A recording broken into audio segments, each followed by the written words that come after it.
Une personne sur 5 vit dans une situation de pauvreté côté wallon avec moins de 1 000 € net par mois. On parle de 1 sur 3 à Bruxelles. En première ligne pour gérer ces problèmes, les assistantes sociales. Sylvia Falcinelli en a rencontré une sur le terrain. Elle est active depuis 30 ans et elle nous parle de l'évolution de son métier. Aider les autres, c'est son quotidien. Michèle Moreau est coordinatrice de projets sociaux. Voilà des années qu'elle s'occupe de ce restaurant social à Molenbeek. Ici, elle connaît tout le monde. Beaucoup sont des habitués. Ils viennent pour la chaleur humaine et pour les repas à petit prix. Le tarif est fixé en fonction des revenus. Michèle les reçoit un à un pour payer. Voilà. Bonjour Michel, comment ça va? Tout va bien? Le midi, on n'a pas le courage de faire à manger, alors on mange ici. Bah bon, oui. Comme je suis seul, j'ai perdu ma femme il y a 5 ans, ben voilà, maintenant, on vient manger à midi, une petite pension, ben, il faut tirer son plan. Hein. Et si vous avez d'autres soucis ou quoi, vous pouvez en parler ici? Ah oui, parce que ça, pour nous aider, elle est là. Hein. Ah bah oui. Hein? Mais toi, tu n'as pas besoin d'aide, hein? Pas pour le moment, non. Hein?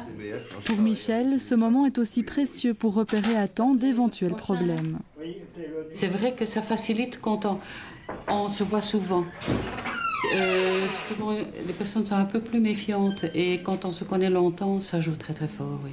Mais on se voit beaucoup, hein, très souvent. Madame Van Ries. Oui, 3 personnes et un anniversaire. Quand elle a commencé sa carrière en 1976, les CPS venaient de voir le jour. Elle se souvient de l'espoir qui l'habitait. C'était peut-être enfin une solution face à l'exclusion. Mais aujourd'hui, elle a déchanté. Je ne suis pas vraiment optimiste, non, effectivement. Quand je vois l'équipe sociale, par exemple, qui tous les jours rencontre aussi des personnes à gros problèmes, il y a un sentiment d'impuissance qui est quand même devenu beaucoup plus grand qu'avant, beaucoup plus grand. Impuissance face à l'ampleur des besoins. On peut s'en rendre compte dans le service consacré aux colis d'aide alimentaire. Les familles reçoivent de quoi tenir une semaine, mais il n'y a pas assez, il faut refuser du monde. C'est très dur, oui, c'est très dur. Et pour l'assistance sociale, c'est très dur aussi. De devoir refuser quand on voit que finalement, ça pourrait être un soulagement pour beaucoup de familles d'avoir un colis, même si ce n'est pas parce qu'autrement on meurt de faim, mais ça permet de faire une dépense qu'autrement on ne pourrait pas faire, comme par exemple des soins de santé. L'association a dû resserrer ses critères de sélection. Pour l'équipe, ce sont souvent des dilemmes. Je crois que c'est possible pour toi.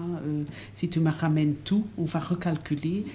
Et moi, je crois peut-être quand même que tu as droit de nouveau à décoller. Michel et ses collègues font face à beaucoup de gens qui s'endettent parce que leurs revenus sont trop faibles, même pour les besoins de base. Ensemble, ils cherchent des solutions, mais parfois c'est inextricable. Et il y a plein de gens qui tombent à travers les mailles de la sécurité sociale et aussi du CPAS, et on retombe un peu dans la charité. Situation un peu frustrante pour des assistants sociaux qui aimeraient bien pouvoir trouver des solutions structurelles, hein, mais nous, on ne sait pas inventer du travail. On ne sait pas trouver des logements si on n'a pas, etc. Donc c'est un peu compliqué. Pourtant, elle continue de donner toute son énergie aux plus démunis, tout en se demandant ce que leur réserve l'avenir.